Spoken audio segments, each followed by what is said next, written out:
전기차 관련된 투자를 하시는 투자자분들이 가장 집중하는 게 2차 전지 소재 업종 중에서 어떤 기업이 핵심 소재를 납품할 것인가, 이런 것을 찾는데 가장 공부를 많이 하시는 것 같더라고요. 비싼 거에는 이유가 있다. 저도 그 부분에 100% 공감합니다. 하지만 주식에서는 그것만큼 또 중요한 게 시가총액 대비 이익을 얼마나 잘 버는가, 이것이 그거 못지않게 중요합니다. 지금 보시는 기업은 2차 전지 핵심 소재 기업이 아니지만 21년 장도 안 좋은데 10배 이상 오른 일본 기업입니다. 2차 전지 핵심 소재 기업을 투자하는 것도 좋지만 포트 한편에는 전기차 관련된 저평가 기업을 투자하는 것도 필요합니다. 방금 보여드린 기업이 일본 울트라 패브릭스라는 합성 피혁 기업인데요.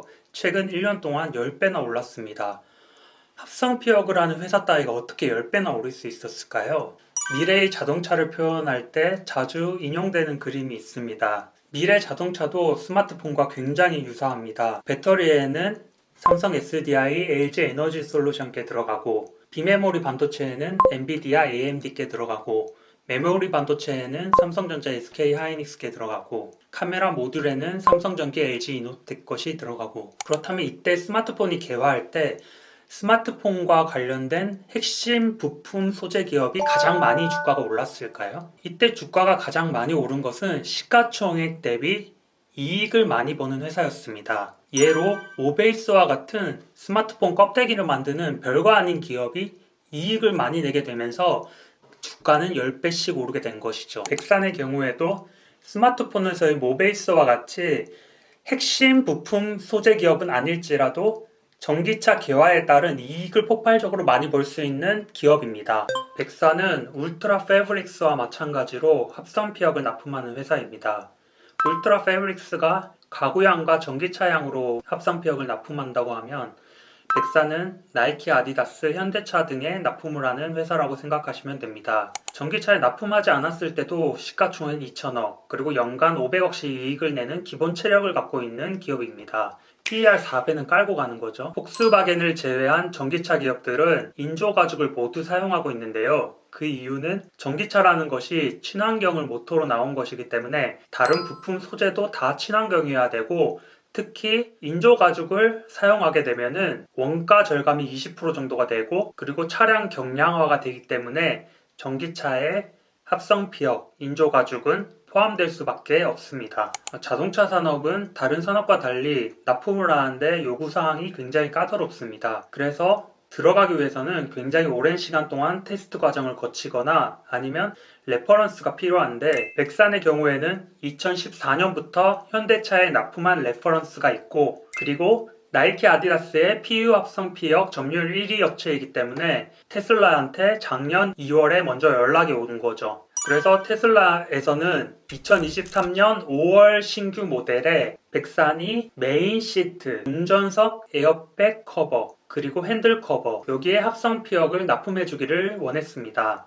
테슬라가 백산의 합성 피혁을 가지고 가서 테스트를 한 결과 물성 테스트만 조금 수정할 부분이 필요했습니다. 물성 테스트를 수정하기 위해서 백산의 담당자들이 테슬라 미국 공장에도 가서 방문해서 요청사항을 듣고 오고 피드백을 주고받고를 두세 번을 했습니다. 예상보다 납품 승인이 늦게 나고 있는 이유는 이 백산에서 물성 테스트 수정한 것을, 피드백한 것을 테슬라한테 보냈는데 테슬라가 그걸 받고 다시 테스트를 하는 동안에 시간이 많이 걸리는 겁니다. 마지막 수정한 것을 보낸 것을 테스트하고 있는 과정이라고 생각하시면 될 것 같습니다.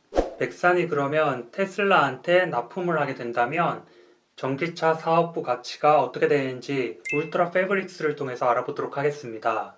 울트라 패브릭스는 현재 PER 15배를 적용받고 있습니다. 전기차 사업부는 20배, 가구향 사업부는 10배 정도를 평가받고 있습니다. 백산의 경우에는 사업 초기이기 때문에 PER 15배만 적용하도록 하겠습니다. 울트라 패브릭스는 테슬라향으로 2022년에 800억 정도의 매출이 발생하였습니다. 백산의 경우에 울트라 패브릭스의 쉐어를 가져오는 것이 아니라 신규로 더 발생하게 되는 자동차 대수의 최소한만 가지고 오는 것을 가정하도록 하겠습니다. 백산이 가져오게 될 테슬라의 최소 물량은 2023년 150억, 2024년 300억으로 설정을 하였습니다.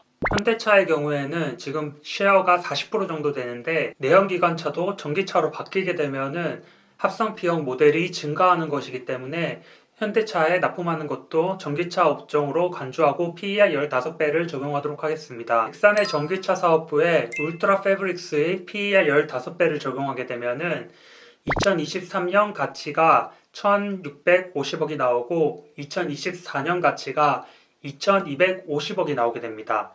현재 시가총액이 2천억이니까 굉장히 싼 거죠. 다음은 백산의 시가총액 2천억의 하방을 지지해줄 연간 기본 이익 체력이 400억 정도를 보장해주는 스포츠 신발입니다. 현재 나이키와 아디다스의 점유율 40%로 거의 1위의 기업입니다. 백산의 11월, 12월, 1월에 각각 IR 통화를 했는 결과 11월, 12월에는 오더 감소가 약간은 있었지만 1월에는 거의 다 오더가 회복이 되었습니다. 그리고 나이키와 아디다스의 밸류체인들을 전부 점검을 해보았습니다. 이 밸류체인을 전부 통틀어서 종합해보면은 나이키와 아디다스 이 두 기업 중에서는 나이키 쪽으로가 조금 더 괜찮다. 그리고 스포츠 신발 쪽은 둘 다 그렇게 크게 우려할 정도는 아니다. 그런데 특히나 둘 다 합성 피혁 스포츠 신발에 집중을 한다.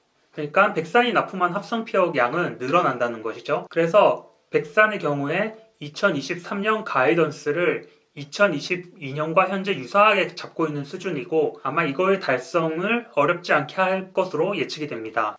스포츠 신발을 하는 글로벌 기업들을 보면 쌍팡, 유유엔, 그리고 팽테이, 그리고 화승 엔터프라이즈 이런 기업들이 있는데 이들 기업들 중에서 PER이 가장 낮은 유엔의 2023년 PER을 백산의 신발 업종에 적용하게 되면은 PER 8, 9배를 적용할 수가 있습니다. 하지만 8배만 적용해서 신발 사업부 가치를 적용해 보겠습니다. 백산의 스포츠 신발 사업부에 PER 8배를 적용하게 되면은 2023년 기준으로 1,800억, 2024년 기준으로 3,360억이 나오게 됩니다. 2023년 타겟 시가총액이 4,450억이 나오고 2024년에 타겟 시가총액이 5,600억이 나오게 됩니다. 백산의 경우에 시가총액 2천억의 하방은 굉장히 막혀 있고 타겟 업사이드는 굉장히 높은 기업이라고 생각이 됩니다.